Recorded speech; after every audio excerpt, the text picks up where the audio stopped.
दोस्तों, इस संकट भरे समय में मैं पढ़ाने के साथ-साथ आपके लिए एक विशेष सीरीज़ लेकर के आया हूँ और मैं उम्मीद करता हूँ कि आप लोग इसे ज़रूर पसंद करेंगे। आप इसमें पूरी तरह से अपना थोड़ा-सा समय ज़रूर देंगे और इसे पसंद भी करेंगे, इसको अपना प्यार देंगे।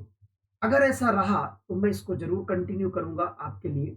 दोस्तों, मैं आज से एक स्टोरीज़ की श्रृंखला लेकर के आपके लिए आया हूँ और इन स्टोरीज़ में मैं वो ऐसी स्टोरीज़ आपको सुनाऊँगा जो आपको मोटिवेट करेंगी, जो आपको खुश रखेंगी, आपको पॉज़िटिव रखेंगी।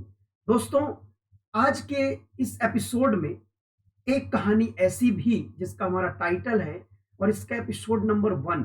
और इस एपिसोड में मैं आपको सुनाऊँगा एक ऐसी लड़की की कहानी जिसने अपने जीवन में एक बड़ा लक्ष्य बनाया कि मैं 12वीं क्रॉस करने के बाद में मुझे किसी भी गवर्नमेंट सेक्टर की तैयारी नहीं करना, मुझे अपनी खुद की कंपनी स्टार्ट करना है और उसी में मैं अपना बहुत ऊँचे लेवल तक जाना चाहती हूँ। लेकिन एक ऐसा वक़्त आता है जिस समय वो हताश हो जाती है, वो परेशान हो जाती है। तो दोस्तों, आप ये देखते हैं कि वो ऐसी कौन सिचुएशन बनती है कि उसके जीवन में फिर से वही खुशियाँ वापस आती हैं और फिर वो कुछ करने के लिए फिर से उसके लाइफ में जुनून आता है। तो दोस्तों, नमस्कार, निर्भय सर मैथ्स यूट्यूब चैनल में आप सभी का स्वागत है और मैं आपको बताऊँगा एक ऐसी लड़की की कहानी जिसे आप सुन कर के खुद को कभी भी हारने जैसा महसूस नहीं कर पाएँगे। दोस्तों, एक लड़की थी, एक छोटे जगह की, छोटे गाँव की लड़की थी, मध्यम वर्गीय परिवार की और उसका नाम आप अपने हिसाब से कुछ भी आप मान लीजिए, एक्स वाई जेड कुछ भी आप मान सकते हैं। तो उसका एक ड्रीम था, उसका एक सपना था कि वो 12वीं क्रॉस करेगी, ग्रेजुएशन करेगी और पढ़ाई करने के बाद से ही वो अपना एक ड्रीम प्रोजेक्ट, कोई ना कोई कंपनी पर उसको काम करना था। तो उस कंपनी को स्टार्टअप देगी और उसी कंपनी में वो सक्सेस पाएगी। अच्छा रहा, उसने स्टार्टअप किया, बहुत खुश थी, स्टार्ट करते वक़्त बहुत ही खुश थी। जैसे हर व्यक्ति होता है शुरुआत में, जब कोई व्यक्ति शुरुआत करता है तो बहुत खुश रहता है और यही उसकी खुशी का कारण था, उसको लगता था कि मेरी कंपनी बहुत आगे जाएगी और मैं इसमें एक बहुत अच्छे लेवल तक सक्सेस पाऊँगी। अच्छा रहा, समय गुज़रता रहा, 1-2 महीने तो स्टार्टअप करने में 2 महीने, 4 महीने का समय लग गया। स्टार्टअप हुआ, शुरुआत थोड़ा-सा अच्छा था लेकिन दोस्तों 6-7 महीने के बाद 6-7 महीने के बाद ऐसी सिचुएशन आई कि उसका जितना भी एफर्ट्स था, वो पूरा कहीं न कहीं नल एंड वॉइड हो चुका था। दोस्तों, उसकी कंपनी बहुत ज़्यादा घाटे में चली गई थी और ऐसी सिचुएशन बन चुकी थी कि वो कंपनी लगभग-लगभग बंद होने के कगार में आ गई थी। बहुत सारा उस बच्ची के ऊपर कर्जा आ गया था। उसने स्टार्टअप भी एक छोटे लेवल में ही लिया था, लेकिन आप ये सोचो कि अगर एक विद्यार्थी कोई शुरुआत करता है तो उसके लिए तो आप समझ सकते हैं कि एक नॉर्मल अमाउंट भी कहीं न कहीं बड़ा होता है। अब वो क्या करती? बहुत परेशान हो गई, टेंशन में आ गई और आप जानते हैं कि जब हम जीवन में कभी टेंशन में होते हैं, तो कभी-कभी हमें कुछ लोगों की बातों का भी कोई असर नहीं करता हमारे जीवन में। हमें हमारे भैया समझाएँ, हमारे फादर समझाएँ, कोई समझाए हमें फ़र्क नहीं पड़ता। हमें लगता है कि ये लोग क्या जानें? इन्होंने थोड़ी इस मोमेंट को देखा है, मैंने उस मोमेंट को देखा है तो इनसे मैं क्या समझूँ, क्या मानूँ? तो हम उनको भी टाल देते हैं, उनको इग्नोर कर देते हैं और हम आगे बढ़ते रहते हैं, बिल्कुल टेंशन में ऐसे ही चलते रहते हैं। तो सेम ऐसा ही हुआ, वो लड़की जब भी घर आए और घर में ही अब तो घर में ही रहने लगी थी क्योंकि अब कंपनी-वंपनी एक तरह से समझो कि बंद ही हो गई थी। बहुत से लोगों का कर्जा था, वो भी अपना पैसे की डिमांड करते रहते थे, बहुत परेशानियों का सामना करना पड़ रहा था। फैमिली वाले जितना सपोर्ट कर सकते थे वो बेचारे सपोर्ट किए, बाकी वो समझाते रहते थे कि तुम टेंशन में मत आओ। सबसे ज़्यादा इम्पोर्टेंट ये होता है कि कंपनी से ज़्यादा मैटर करती है कि हमारी बेटी का बचे रहना। तो उन्होंने उसको लगातार समझाया लेकिन उनसे कोई फ़र्क नहीं पड़ता था उसको, बिल्कुल भी फ़र्क नहीं पड़ता था। फिर उसकी एक टीचर थी, जिनको बहुत सम्मान देती थी वो। एक मैडम थी, वो उनके पास में गई, उन्होंने उसको बुलवाया कि इसको मेरे पास में भेजिए और मैं इसको समझाती हूँ, शायद इसको कुछ फ़र्क पड़े। तो जब वो मैडम के घर जाती है, मैडम के घर गई, बैठी, बहुत डिप्रेशन में थी, बात करने का बिल्कुल उसका मन नहीं था मैडम से भी।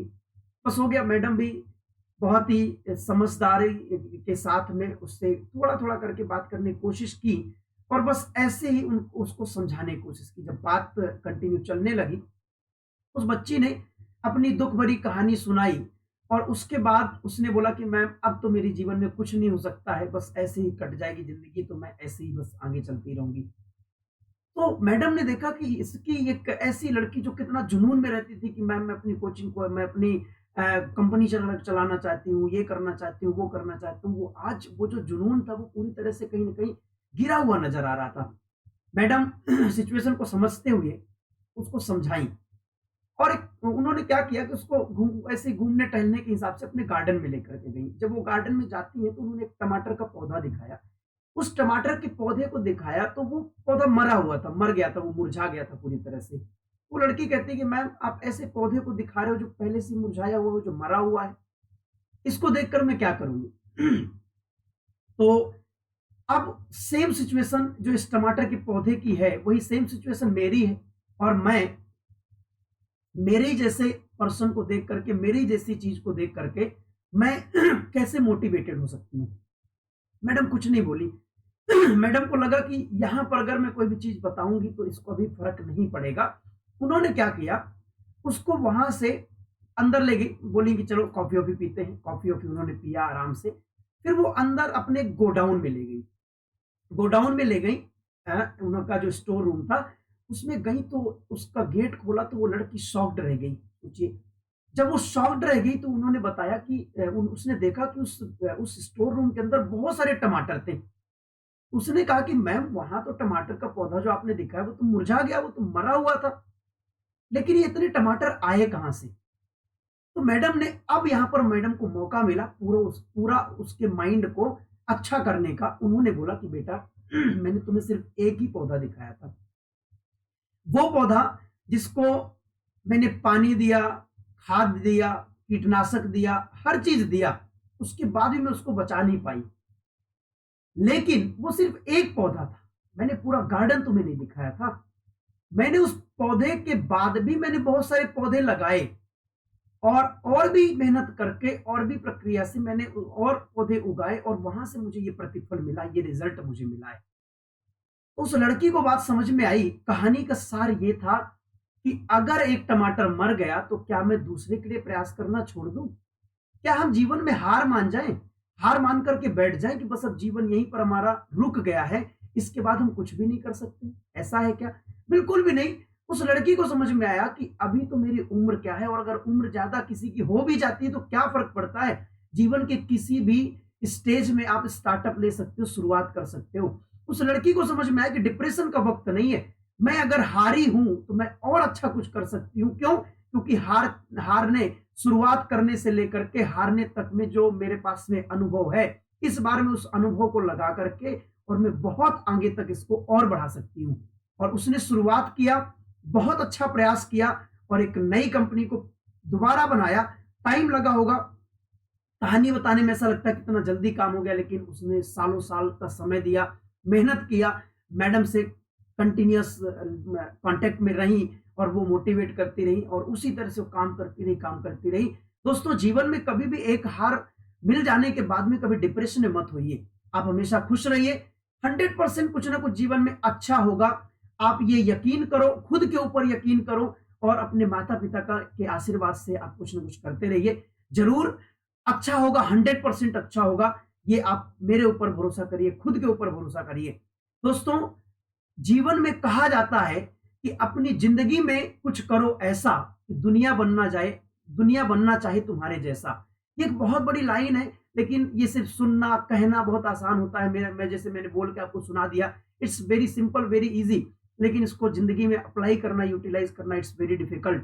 दोस्तों, आज की इस कहानी में बस इतना ही। ये एपिसोड नंबर 1 था। एक कहानी ऐसी भी अगर आपने इसमें प्यार दिया तो अगले एपिसोड के साथ में मैं आपके साथ फिर से जुड़ूँगा और मैं आपको बता दूँ कि मेरी अनअकैडमी में जो क्लासेस चल रही हैं, उनका शेड्यूल मैंने अभी कंटिन्यूअस किया है आपको अधिक से अधिक बेनिफिट देने के लिए। तो सुबह 9 बजे से लेकर के 11 बजे तक मैथ्स की महा-मैराथन क्लास और सुबह रात में 10 से 11 बजे तक रीज़निंग की भी क्लास है।